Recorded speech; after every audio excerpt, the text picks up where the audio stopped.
Assalamualaikum warahmatullahi wabarakatuh. Alhamdulillahi rabbil alamin.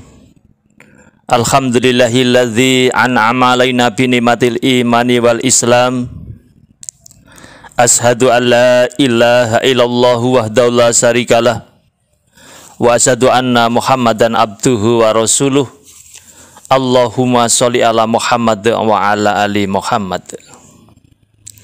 Saudara-saudaraku semuanya, mudah-mudahan kita dalam keadaan sehat, sehat jasmani, sehat rohani, sejahtera dan senantiasa berbahagia. Dan insya Allah mudah-mudahan Allah senantiasa melindungi kita semuanya. Amin ya rabbal alamin. Saudaraku, saya akan menyampaikan tentang haji, bahwa haji tidak hanya soal biaya. Kabar gembira kembali tersiar pada musim haji tahun ini 1444 Hijriah atau 2023 Masehi. Pemerintah Saudi berencana memulihkan kuota haji seperti sebelum masa pandemi, bahkan lebih banyak.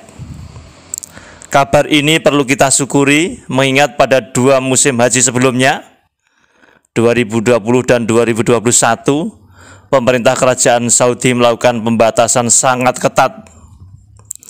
Jamaah sampai sangat terbatas dan terseleksi tahun 2020. Sedangkan pada tahun 2021, jamaah haji yang diizinkan hanya untuk umat muslim yang telah tinggal di Saudi. Warga Saudi dan warga negara non-Saudi yang telah menetap di Saudi juga dengan jumlah yang terbatas. Pada musim haji 1443 Hijriah atau 2022, pemerintah kerajaan Saudi mulai mengizinkan jamaah haji dari luar negeri dengan kuota terbatas, hanya 48%. Jamaah itu harus dalam kondisi sehat dan berusia di bawah 60 tahun. Pada musim haji 2022 atau 1443 Hijriah tersebut, Indonesia mendapat kuota sebanyak 100.000. Dalam tahun-tahun sebelumnya, kuota haji reguler Indonesia 2015-2016 adalah 155.000, 2017-2018 ada 204.000, dan 2019 214.000. Pada musim haji tahun ini 1444 Hijriah atau 2023 tahun ini, Indonesia mendapat kuota 221.000 jamaah. Melihat antrian jamaah yang mendapatkan diri dan sudah membayar sudah melebihi 5 juta. Kali ini harus kita syukuri karena bisa mengurangi antrian jamaah. Di tengah rasa syukur tersebut terselip resah pada sebagian jamaah. Biaya ibadah haji yang harus ditanggung jamaah diwacanakan naik cukup banyak. Kalau pada tahun 2022 biaya perjalanan ibadah haji yang harus ditanggung oleh jamaah hanya 39 juta. Tahun ini diperkirakan 69 juta. Dengan kata lain, kalau tahun 2022 dan tahun-tahun sebelumnya jamaah haji hanya perlu uang 14 juta untuk melunasi ongkos haji, tahun ini harus menyiapkan sekitar 45 juta. Kalau dua orang maka menjadi 90 juta. Keresahan ini wajar adanya karena saat mendaftar dan membayar porsi haji yang 25 juta itu, mayoritas jamaah juga mulai menabung secara rutin dengan nominal yang ajek. Misalnya 100 ribuan per bulan. Sebagian malah membuka rekening tabungan tersendiri yang digunakan untuk menerima transfer secara auto debit dari rekening yang digunakan untuk menerima gaji bulanan. Dengan asumsi masa tunggu 15-25 tahun, pada saat tahun pemberangkatan sudah terkumpul uang untuk pelunasan biaya haji sekaligus uang saku dan keperluan lain yang terkait dengan perjalanan ibadah haji. Namun, dengan adanya lonjakan yang luar biasa tingginya ini, maka jamaah haji tidak akan mencukupi uang yang sudah terkumpul tadi untuk melunasi haji. Kalau kita mengikuti berbagai alasan yang dikemukakan Kementerian Agama serta penjelasan dari Badan Pengelola Keuangan Haji, kenaikan biaya itu memang telah mencapai semacam keniscayaan.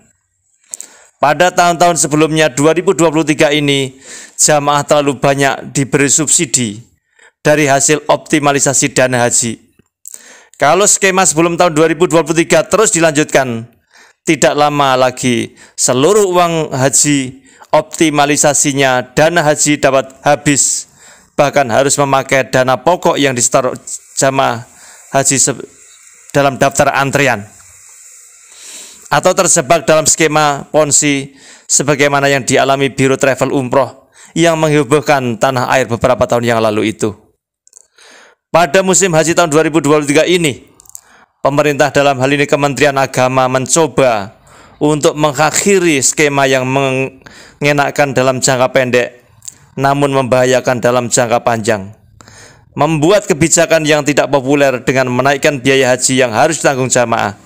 Hanya saja kebijakan ini dapat disebut keluar pada saat yang kurang tepat, saat kepercayaan rakyat pada pemerintah sedang dalam kondisi menurun. Kebijakan yang sebenarnya masuk akal ini digoreng ke sana kemari, membuat suasana semakin gaduh tanpa arah. Keresahan ini ditangkap oleh para pemegang kebijakan yang tidak menginginkan kegaduhan yang berkelanjutan. DPR dan pemerintah menyepakati biaya haji tahun ini 90.263.000 per jamaah.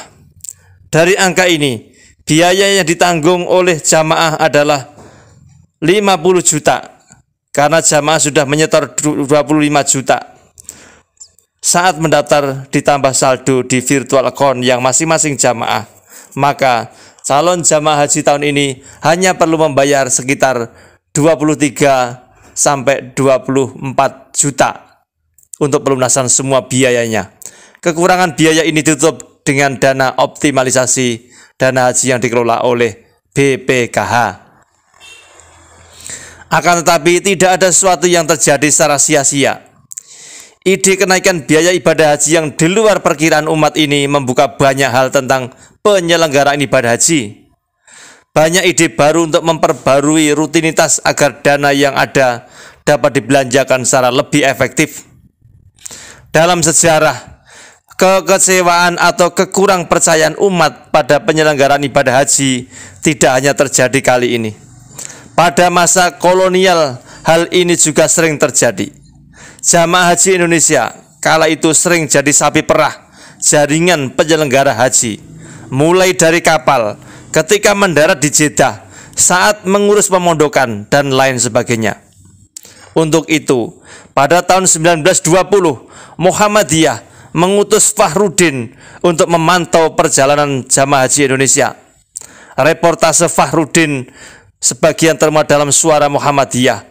Di sini Fahrudin melaporkan keseharian jamaah haji, mulai mandi sampai menu makan mereka.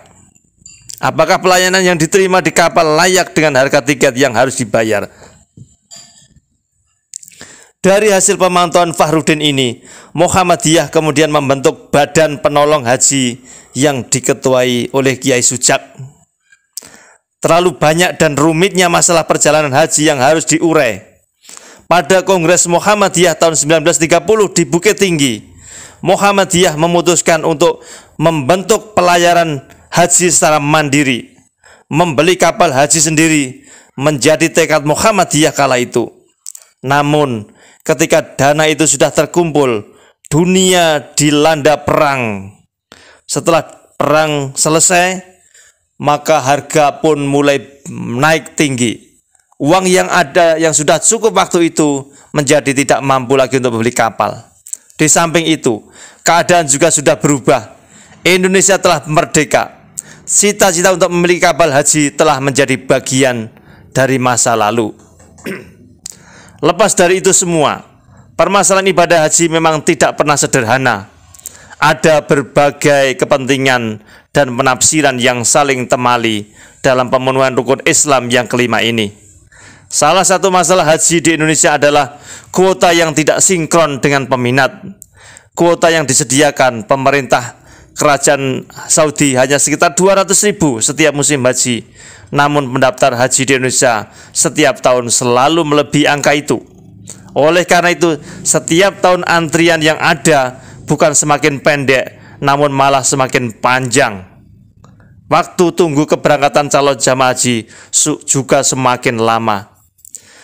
Berdasarkan hadis bekal ibadah haji haruslah harta yang suci. Ada usulan agar jamaah haji yang diterima pendaftarannya adalah calon jamaah haji yang tertib membayar zakat sedikitnya 2 tahun sebelumnya. Jadi selain membayar porsi haji jamaah itu juga harus melampirkan kwitansi yang membuktikan kepatuhannya dalam membayar zakat selama 2 tahun terakhir. Tentu ini usulan yang masih debatable, baik dari sisi fikih maupun dari sisi regulasi negara. Demikian yang bisa sampaikan. Terima kasih, mudah-mudahan bermanfaat. Assalamualaikum warahmatullahi wabarakatuh.